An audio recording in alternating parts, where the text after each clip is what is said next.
If you've made it this far, thank you for being part of this emotional journey. I'd love to know, where in the world are you watching from? Drop your city or country in the comments below. Your thoughts mean so much, so don't be shy. Let's talk in the comments. And if this story touched your heart, hit that subscribe button and turn on the notification bell. A brand new story, just as powerful and unforgettable, is coming tomorrow, and you won't want to miss it. Until then, stay safe, stay inspired, and keep believing in love. It was a cold Friday night in New York City. The streets were alive with bright lights and buzzing conversations, but deep inside a cozy downtown bar, Elena Carter, a 32-year-old graphic designer, was doing everything she could to forget. Her laughter echoed over the sound of clinking glasses, but it wasn't real. It was forced, tired, and soaked in tequila. For over 3 years, she had lived far from Austin, Texas, where her past, especially her ex-husband, was buried beneath memories and heartbreak. Tonight, however, something in her broke. Whether it was the 5th shot of tequila or the song that played, a melody she used to dance to with him, her emotions boiled over. Her best friend Mia offered to drive her home, but Elena waved her off, insisting she could manage. She drove slowly, carefully, the alcohol buzzing through her veins like a warm fog. The GPS was set to her new rental, but her heart had other plans. One wrong turn, then another, and before she knew it, her car was pulling up in front of Ryan Blake's house, or what used to be theirs. The 2,500-square-foot suburban home stood, tall under the moonlight, untouched by time. White fence, red door, the porch swing he had built with his own hands still creaking gently in the wind. Her hand trembled as she reached for the gate, taking long, uncertain steps. Her heels clicked against the pavement, echoing in the quiet night as if warning her to turn back. But she didn't. She couldn't. Somehow. The key, long forgotten, in the bottom of her purse, still fit the lock. The door creaked open. The warmth of the hallway, the smell of cedarwood and coffee, wrapped around her like a memory. "I'm so drunk," she whispered to no one, stumbling through the living room. Her body gave out near the staircase, collapsing onto the floor. She didn't notice the sound of footsteps upstairs. She didn't hear the faint creak of the floorboards. She only felt the dizziness, the ache in her chest, the emptiness she'd tried to silence for years. Upstairs, Ryan, 35, was just about to fall asleep when he heard the sound. At first, he thought he was imagining things. Maybe a raccoon on the porch or the wind knocking over the broom he'd forgotten to bring inside. But then he heard it again. A laugh. A soft, familiar laugh that once filled every corner of this home. His heart stopped. He turned on the hallway light, rushed down the stairs, and froze. There she was. Eleanor. Sprawled on the floor, eyes half closed, cheeks flushed from alcohol, lips curled into a drunken smile. She looked exactly like a dream he'd had 100 times. "Elena," he whispered, barely trusting his voice. She looked up at him, blinked a few times, and giggled. "You're so handsome," she mumbled, reaching up to touch his face. "No wonder I married you." And just like that, the past slammed back into the present, with all its longing, its pain, and its unresolved love. The next morning, sunlight spilled through the curtains like a silent witness to the chaos of the night before. Elena stirred awake, groggy, confused, and wrapped in something oddly familiar, Ryan's sweatshirt. For a moment, she thought it was all a dream. But as she sat up on the living room couch, reality hit her like a freight train. Her clothes were folded neatly on the coffee table, a glass of water sat beside her, and the house, their house, looked exactly the same as it did the day she walked out 3 years ago. She rubbed her temples, trying to piece everything together. "What the hell did I do?" she whispered to herself. She remembered the tequila, the music, the accidental drive, and Ryan's face. The rest was a blur. Just then he walked in from the kitchen with 2 cups of coffee. "Thought you could use this," Ryan said gently, handing her the mug. Their eyes locked. There was a quiet heaviness between them, like something sacred had been disturbed. Neither of them spoke about the night before. Not yet. "I didn't mean to come here," she said after a beat, her voice low, almost ashamed. "I was drunk. I thought I was going home." He nodded slowly. "Yeah, I figured. But you still remembered the gate code.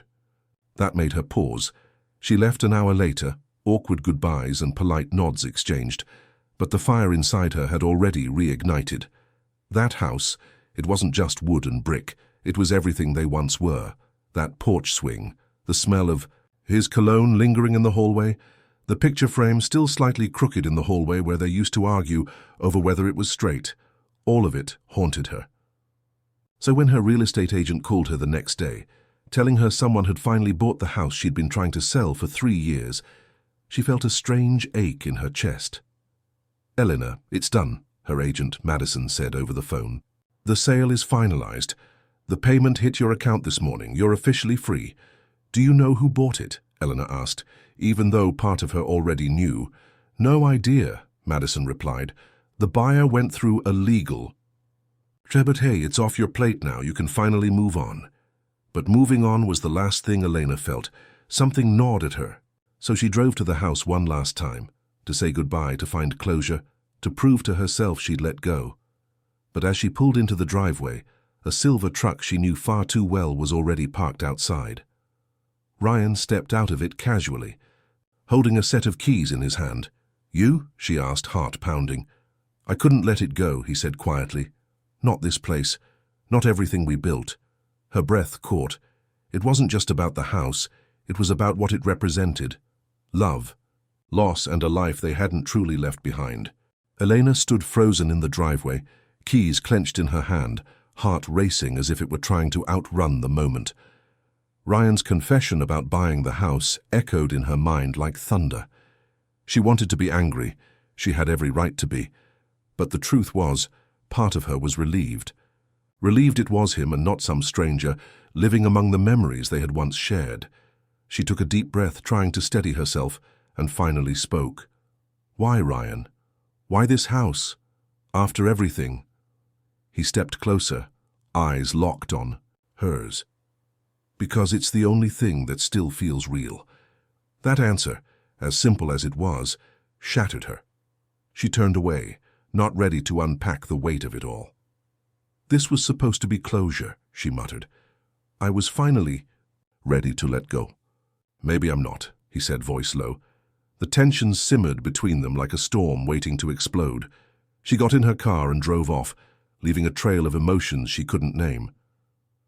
That night she sat in her apartment, staring at the ceiling, her mind tangled in what-ifs. The memories were relentless, but the most painful one, the one that still stole her breath, was the day they lost the baby. That was when everything fell apart. That was when he fell apart. She remembered being alone in the hospital room waiting, begging him to come. She remembered calling and calling, but there was no answer. She cried herself to sleep that night, thinking he had chosen work over family, thinking he had abandoned her in the darkest hour of her life. The next day, the doorbell rang. It was Ryan. She almost didn't answer it, but curiosity and maybe something deeper got the best of her. He stood there with a small box in his hand. Inside was a photo of the ultrasound they had taken. Behind it, a folded note. She read it slowly, her hands trembling. "I never meant to leave you alone," the note began. "I tried to come back. I was driving to the airport that same night. 30 miles outside of Houston, a truck ran a red light and hit me. I broke my leg. Compound fracture, 6 inches of steel in my thigh now. I wanted to call you, but I knew you were already breaking. I didn't want to make it worse. I thought protecting you meant staying silent. I was wrong." Eleanor felt the floor fall beneath her. She looked up at him, stunned.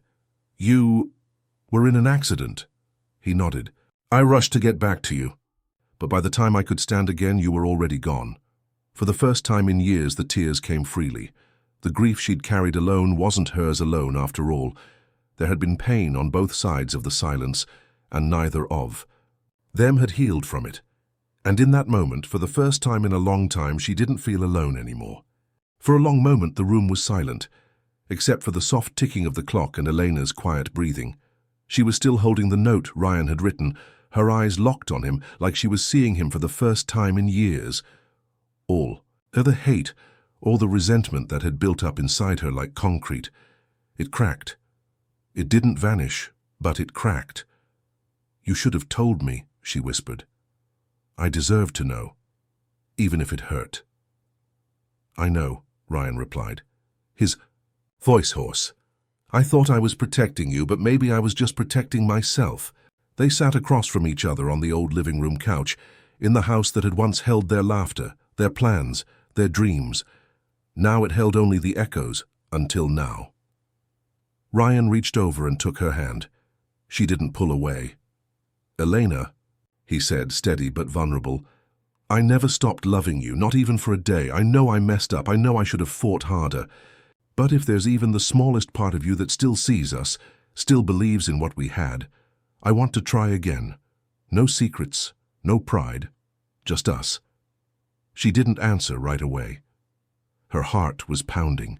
Her mind was screaming at her to walk away, to guard herself. But her soul had already taken a step forward. "I told myself I hated you," she said, "every day. I blamed you for everything. But I never stopped loving you either. That's why it hurt so much." Tears welled up in both their eyes, but neither looked away. There was no shame in this kind of pain, only truth. "So what do we do now?" Ryan asked, almost afraid of the answer. Elena inhaled slowly. "We start over," she said. "We do it right this time. Slowly, carefully. We rebuild, brick by brick." A slow smile tugged at Ryan's lips. "Are you saying yes?" "I'm saying, I'm willing to try. But don't screw it up this time, Blake." "I won't," he said, and for the first time in a long time she believed him. The weeks that followed weren't perfect. They had hard conversations. They revisited old wounds. But something was different now. There was honesty between them. There was effort. Ryan brought flowers every Friday just like he used to. Elena started cooking again, her signature lemon pasta, which he always said was better than any restaurant in the city. They laughed. They cried. They fell in love all over again, not with who they used to be, but with who they were now. And then one morning, just as spring began to touch the trees outside their window, Elena held a pregnancy test in her hand. Positive. Her knees buckled and she sank onto the bathroom floor, heart pounding. This time was different. This time she wouldn't be alone, and this time they would face everything together. Helena sat motionless on the bathroom floor, her back pressed against the cold wall, eyes locked on the tiny stick in her hand. The word positive stared back at her like a whisper from fate. Her breath hitched in her throat. Tears filled her eyes, not from fear this time, but from something deeper, something raw. She was pregnant. Again. Her mind raced. The memories of the past, the heartbreak, the hospital room, the unbearable silence after losing their child, flashed through her like lightning. But so did Ryan's face, his touch, his voice when he said, "This time we'll do it right." She wiped her tears, took a deep breath, and walked out of the bathroom. Ryan was in the kitchen, trying and failing to make pancakes. Flour dusted the counter, and a pan was slightly burning on the stove. "Hey," she said softly. He turned, flashing that familiar, crooked grin. "You're just in time to save breakfast from total destruction." She held up the test, her hands shaking slightly. "We're having a baby." Time stopped. Ryan stared at her, eyes wide, lips parted. For a moment he didn't move. Then slowly he crossed the room, his hand covering hers as he looked down at the test. "You're serious," he whispered. She nodded, and that was all it took. He pulled her into his arms, holding her as if she might disappear. "Thank you," he murmured into her hair. "Thank you for giving us another chance, for trusting me again." "This time we do it together," she whispered, and they did. The following months weren't without their fears. Every doctor's appointment came with nerves, every small cramp with anxiety. But Ryan was there. Every step, every mile, every night she couldn't sleep. Every time her cravings sent him driving 5 miles out at 2 a.m. just to find the right kind of pickles. He never complained. He only held her tighter. Then came the day. After 12 hours of labor in a quiet, softly lit hospital room, Elena gave birth to a healthy baby girl, 7.2 pounds, with her father's eyes and her mother's smile. The moment, Ryan held their daughter for the first time. Something inside him shattered and rebuilt all at once. "She's perfect," he said, voice thick with emotion, "just like her mum." Elena watched them, a tear sliding down her cheek. She had feared this day for so long, feared she couldn't carry the weight of hope again. But now, in this moment, hope was no longer a weight. It was light. They named her Grace, because that's what she was, a second chance. A miracle born from love that refused to die. As Ryan leaned down to kiss Elena's forehead, he whispered, "Let's give her the life we never stopped dreaming about." Elena smiled through her tears. "We already are. Thank you so much for joining us on this emotional journey of Elena and Ryan, a story of heartbreak, healing, and second chances. Now we'd love to hear your thoughts. What part of their story moved you the most? Was it the night Elena returned by accident, the emotional truth behind Ryan's silence, or the moment they finally held their baby in their arms? Share with us in the comments below. Also, do you believe in second chances in love? Have you ever experienced a moment where life gave you another shot at something you thought was over? Your voice matters, and this space is built for all of us to connect. We read every comment, and your insights might just be featured in our next video. And if you're new here, don't forget to subscribe and turn on the bell so you never miss another powerful love story like this one. Let's keep this conversation going. Drop a comment, speak from the heart, and we'll meet you again in the next story. Until then, stay safe, stay kind, and keep believing in love.